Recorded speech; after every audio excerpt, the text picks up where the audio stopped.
Zuhal Mert Uzuner is an associate professor at the Department of Political Science and International Relations at Marmara University. She's joining us now with more on this. Zuhal, thank you very much for being with us. Just tell us more about this court case and what's happening with the Turkish minority in Western Thrace. Actually, a minority problem is a very important part of the Turkish-Greek rivalry because during the bilateral tensions, these minorities in both countries may have several tragic, let's say, the impacts from this, let's say, the bilateral tensions.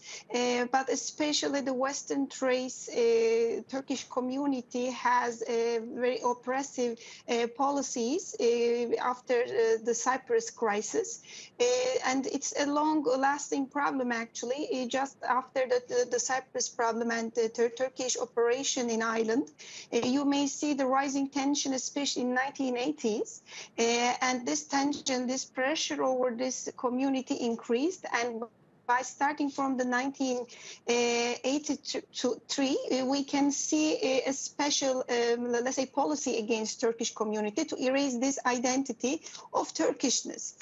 So this reference to the religion is acceptable, but not to this, let's say, the national side of the identity, and this is the problem. And what's being done to speak with the Greek government about making sure that minority groups within the country can be who they are? This is strange because when we look at international agreements, and especially the United Nations Human Rights Charter, and then we can see in several other less international agreements about human rights, and in all these documents, covenants, it is very clear that the minorities, who they are and what kind of rights they have, are very clearly expressed.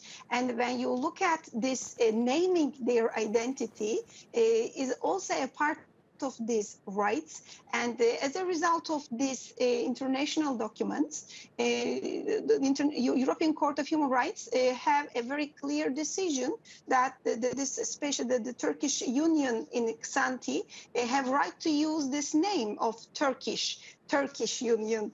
So when we look at this decision of the Greek court, it is clearly against this international law and the decision of the court. Absolutely. Okay, Zuhal Mert Uzuner from Marmara University, do appreciate your time. Thank you for being with us.